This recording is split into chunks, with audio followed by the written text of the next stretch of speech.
Men can be hard to deal with. They can be violent and mean, they can be uncaring, and a lot of women that I work with feel like men are intentionally malicious. They feel like men are trying to hurt them, and it makes them feel incredibly unsafe, which makes perfect sense because there are a lot of men out there that commit very violent acts. But the truth is that most men have been emotionally stunted by a society that encourages them to suppress their emotions so much that they become these emotional time bombs.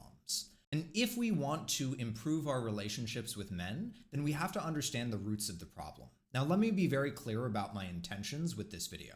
First of all, this is not a man-hating video. This is not me just trashing on men. It is also not a men excusing video. I think that it is important that men take accountability for their actions.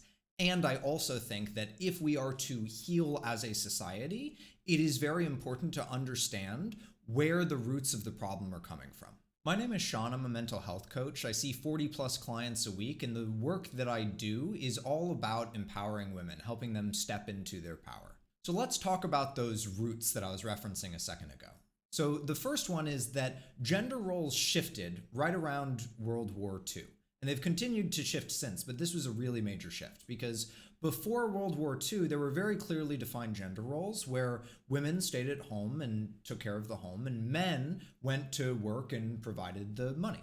But when men went off to war, women had to step into the workplace. And what ended up happening was that women's gender role changed in that time, because then when men came back home, they sort of expected that everything would just go back to the way that it was. But women had completely redefined their gender role. They weren't just going to go back and take care of the home. They were in the workforce now. It was a permanent staple now.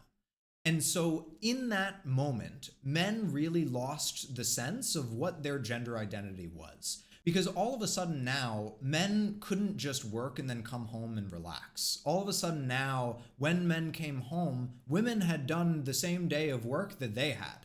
And so there was this new expectation where men needed to start contributing to the home. And you might think that men should have just adjusted because women did. Women had to step into the workforce and they adjusted to working and working at home. So why couldn't men? And that actually leads perfectly into this second root, which is that in society, men are expected to suppress their emotions. They're encouraged to suppress their emotions. You hear these things all the time, this like toxic masculinity about, suck it up, real men don't cry, etc. And so the problem is that when we suppress our emotions, we don't gain that skill. We don't learn how to deal with that sort of stuff. We don't learn how to introspect.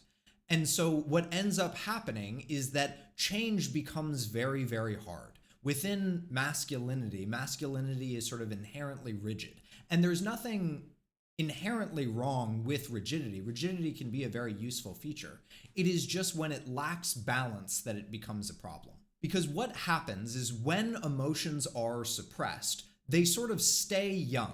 Let me explain what I mean by this. Let's say that you never learned how to ride a bike as a kid, and then as an adult, you want to learn how to ride a bike. It's not like because you are an adult now, you learn how to ride a bike any better or faster. You still have to go through all of the same stuff that a kid would have had to go through when learning how to ride a bike. And it's the same exact thing with emotions, that learning how to deal and process with your emotions is a skill. And so if your emotions have been suppressed your entire life, you have not built and accumulated that skill. And so when men have to deal and process with their emotions, it's a whole new world. It's like learning how to speak a whole new language. A really simple example of this is I work with men all the time that have had one great breakup and they never healed from that breakup, and it continues to impact them years, decades later. And the way that I understand why that is because they never had the tools or the encouragement to learn how to mourn and process that relationship. And so it just continues to fester and affect how they go about their day-to-day. So with those roots in mind, like I said, my goal is to serve femininity. And so what I want to do is talk about some practical tools that we can use to approach relationships with men. So the first thing that I want to talk about is boundary setting. There are two really important parts to setting boundaries. The first is setting the boundary, And the second is enforcing the boundary. And enforcing boundaries is incredibly important because if you set a boundary, but you don't enforce it, then you're not actually setting a boundary. You're actually just making an ask. And if you set a boundary and you don't enforce it, what that consciously or otherwise tells the person that you are working with is that they can step over your boundaries. So it is actually better to not set a boundary at all than to set a boundary and not enforce it, because you don't want to encourage people to step over your boundaries. So it's really, really important that when you set boundaries, only set boundaries that you know that you can enforce. The other thing is that setting boundaries is not fun. It is kind of a painful process because people don't like having boundaries set on them in the short term. But in the long term, it can build much healthier relationships. And so one thing that can help to make boundary setting a little bit less painful in the present moment is if you acknowledge the other person's experience. So when you are setting the boundary, saying something like, I know this might be really, really frustrating for you, but this is a really important boundary to me. So that way, at least the other person feels heard and understood, and it is more likely that they will hear and understand you.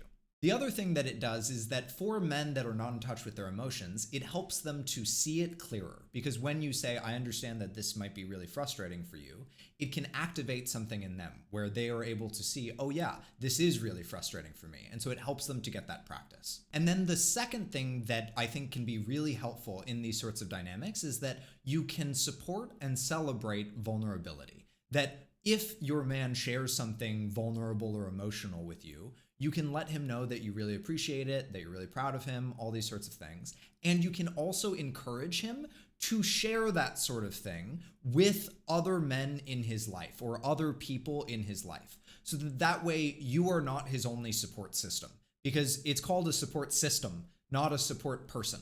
So it is really, really valuable for men to go out and get emotional support, emotional intimacy with people other than their wives, girlfriends, mothers, etc.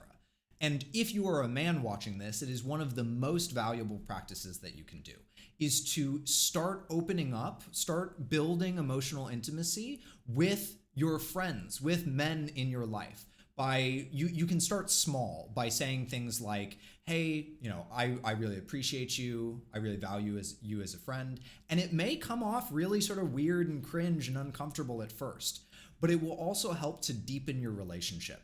And instead of it just being a relationship of doing stuff together, it becomes a relationship that has depth and that you can get emotional support from, so you don't have to feel so alone. And a really important note is that as I've been talking about all this sort of stuff, I've been sort of using a heteronormative approach where I'm talking about, men and women in relationships. But this absolutely applies for same-sex relationships, non-binary relationships, because everybody has some mix of masculinity and femininity within them, which is actually exactly what I'm talking about.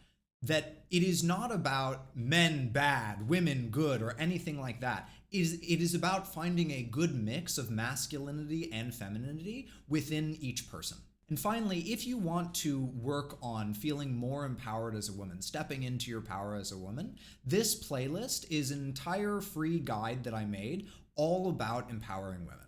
So check it out. Hope it helps. Thanks for watching. See you later. Bye.